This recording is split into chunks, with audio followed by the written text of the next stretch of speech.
like I say, no relationship to Putin, by the way. Vladimir, Vlad the Impaler. He really wasn't.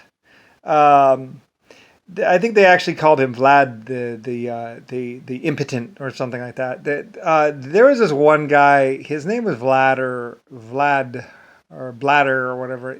They like to make fun of him. He was a really good guy though. I forget. I don't know if it was Vlad. I don't know. He was maybe he was Lad. I don't know. I'm not exactly sure there's what you've heard. There's what the people talk about in the plays, which is like I said, they would do all these plays that there were plays of actual events that actually never happened. If you actually read the bill or whatever, the thing it was the play of the actual event that never actually happened. They did all this crazy psycho stuff. Like I said, they like Rasputin. They called themselves respitins or recitins or something, or reciters. They would recite events that never actually happened.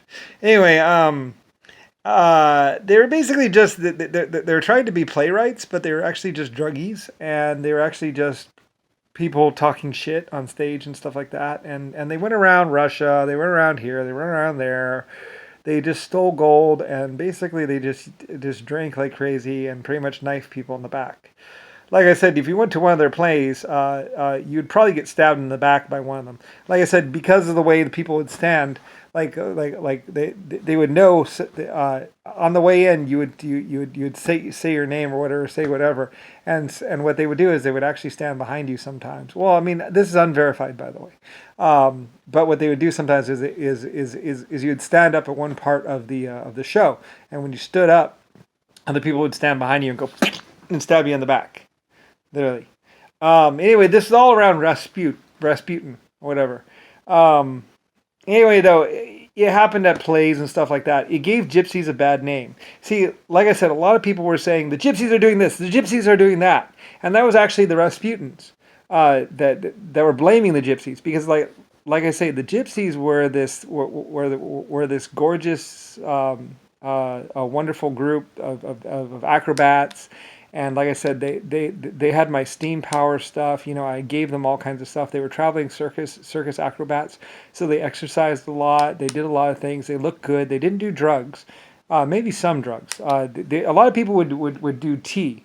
You take a little bit of opium and you put it in a bag with some other spices, and then you take the tea, and then it works just fine. You get the effect of the opium without actually getting any of the damaging effects of the needles, and it works just fine. And you can reuse your opium tea bag like 2 or 3 times, like it'll keep dissolving and with a little bit of sugar or whatever. Anyway, there's lots of different ways of taking opium that does not use needles, and the gypsies all had their little opium supply or their cocaine supply. Everybody had drugs, but anyway, though, but the Rasputins, they were the special group of psycho, weird, like I said, they did a lot of experimentation, and it wasn't the good kind. And they just go around talking shit about all the good people of the world. Kind of like what I'm doing now, except I'm actually straightening it all out. Anyway, most people knew about Rasputin.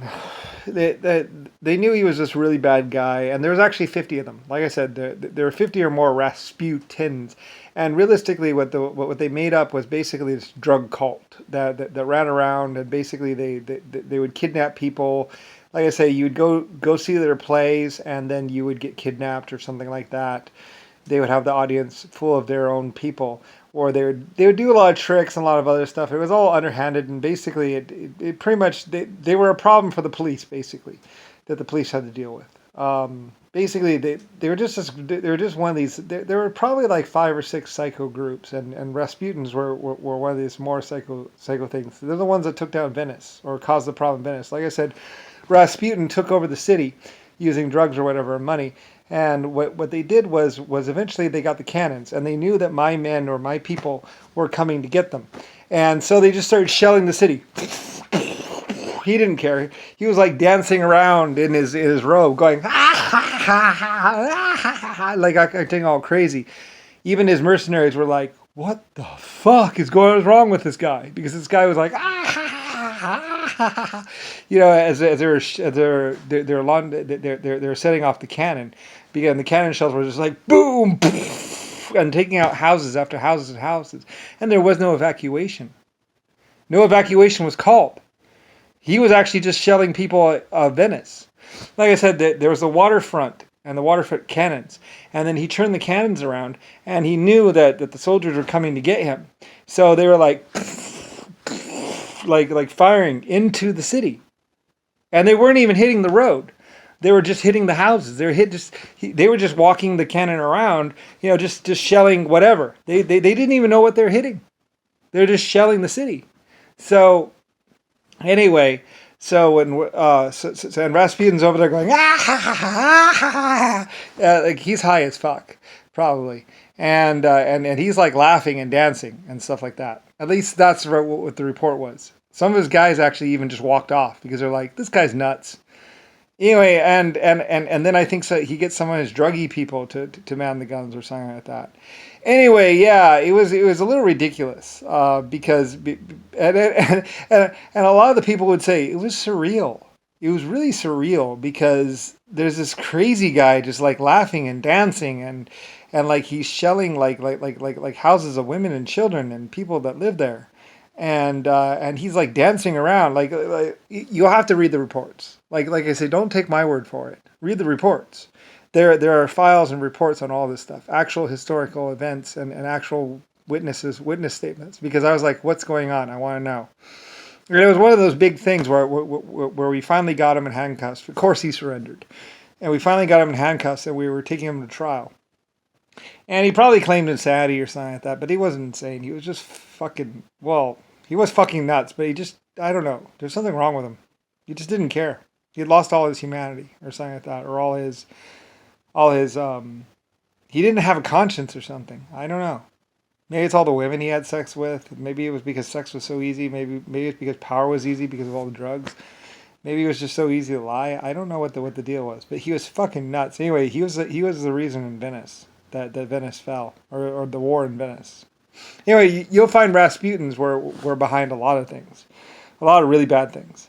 Because unlike me, like my guys would check our shots and we would know that we're not hitting houses, that we're actually hitting the street or the actual troops. Check your shots. Whereas Rasputin's people, they didn't care what they shelled. They shelled whatever. They shelled each other like boom.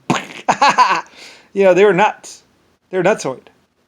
Anyway, they didn't really shoot each other, but I mean they did stuff that was just like he was he was older. He was getting to be like 50 or 60 years old or 40 years old. Like he was old, and he had lived a life of excess, and actually, like I said, he had all these like cysts and pus, like there was all these star-shaped marks all over him. It's kind of funny. He was like he wasn't a star at all, but he had enough cysts on him that because when a cyst pops, it leaves like this star-shaped pustule thing. It's like, no, he's not one of my people. Go away, get away from me. And like he was fucking nuts. Anyway, yeah. Like somewhere around 1912, 1300, somewhere around there, 1500, I don't know. Anyway, though, yeah, it was causing me a problem, and I had to straighten it all out. I'd do like, no. Anyway, but I wasn't going to talk about that. I was going to talk about something else.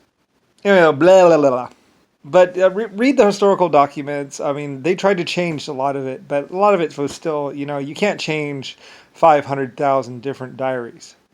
Only a few survived, and they tried to burn the ones that they didn't change or whatever, because they were trying to do this whole lie thing. But it's like, well, the truth is out there. It is in the records, in the majority of statements that are left behind in eyewitness accounts. Don't believe the TV stuff. Believe that there's all these diaries and all these things. The Japanese and Chinese saved all the black books. I mean, there's like thousands and thousands of these log books and diaries. So you can go through the evidence and read through them all, and probably just scan them and have a computer go through them. because you'll need to because I mean you'll have to look at the majority of the statements.